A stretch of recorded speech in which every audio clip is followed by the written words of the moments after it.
be given alongside that of truth. Well, maybe. I mean, I do prefer trying to do things in two-valued logic, but that's... I know you do. But that's for simplicity's sake, I think, and not because I think anything dictates that at all. It seems to me perfectly possible to say, with respect to, let's say, a sentence like Pegasus is a horse, well, we know it would be true if the name Pegasus actually attached to a horse. We know it would be false if it attaches to something, but that thing is not a horse. And we can say it's neither true nor false if that's not the name of anything. And it seems to me you can say all that, and it gives an account of the relationship between the notion of truth and falsity, but it allows for the possibility of a third value. Well, you can say that, but the question is, what is the point of saying it?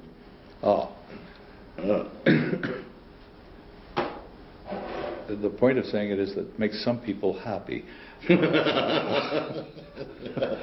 Well,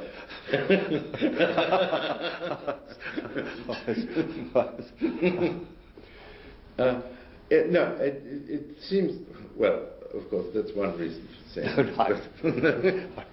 But if someone puts that forward strongly as a semantic view, he is taking it that falsity is a notion with, as it were, equal rights with that of truth. That's right, yes. And to know, to grasp the meaning is to know the conditions for it to be true and the conditions for it to be false. Then he has to explain what's this notion of falsity. Well, yes, but you might say the condition for it having a truth value is the same. Namely that Pegasus names something, and now given that, if it does, then it's either true or false. So it's not as though we have to give different conditions for it being true and for it being false. Well, what I really want to get at is, no, let me go back a little way. Some time ago in our discussion, you introduced the notion with which I thoroughly concurred of a grasp of the idea of correctness or incorrectness in what one said or what one asserted at least. And I utterly agree with that. But there is as it seems to me, truth is a more sophisticated notion, a more refined notion than that of just being right in what you say. Because, and especially so, if you connect it or explain its acquisition in terms of the business of giving reasons for or against. If I say something and you challenge me and then I'm not able, I don't come up with any support for it. And not because I say something, look, I'm not tired at the moment, but I just show myself to be unable to give any support for what I say,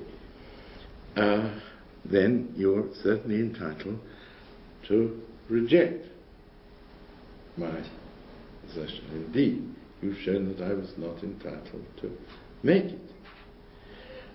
But that's part of the practice of challenging, giving reasons, and so on. It doesn't yet leave any room for someone else's judgment or some later judgment that what I said, though I had no good reasons for it was nevertheless true. The notion of truth is a more sophisticated one than that of just being right in the sense of entitled to say it, or wrong in the sense of not entitled to say it. So I think you have to cross that gap before you talk about truth. I'm not sure I see what the gap is. The gap is that, look, as far as a great deal of linguistic interchange is concerned, what the speakers have to know is what shows that someone was right and indeed entitled to say what he did. That's it, he must be able to give suitable grounds. Then it may or may not be conclusive. They might be inconclusive grounds, but nevertheless some reason for saying it. And quite a lot can be explained in those terms.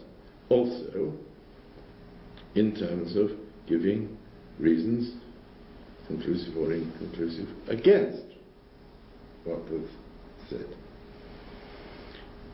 But it seems to me, when you talk in these terms, you haven't yet got to truth and falsity, because these are properties that attach to utterances of esoteric utterances, independently of the speaker's abilities. Whether he could defend it or not, whether he could give grounds for it or not, is irrelevant. Well, I mean, it's relevant, but it's not decisive when you're discussing whether what he said was true or false. Yes, I guess I'm not quite as convinced as you are that somebody who can give reasons isn't using the sophisticated notion of truth. And I say that because to be a reason, what you offer as a reason has to have a connection with Yes. what it supports, and that connection, it seems to me, can be explained only by talking about the truth conditions of these sentences. You wouldn't be recognizing that one was a reason for the other if you didn't know that the truth of one supported the truth of the other. Well, I don't think that's... I think that you can learn what it is to give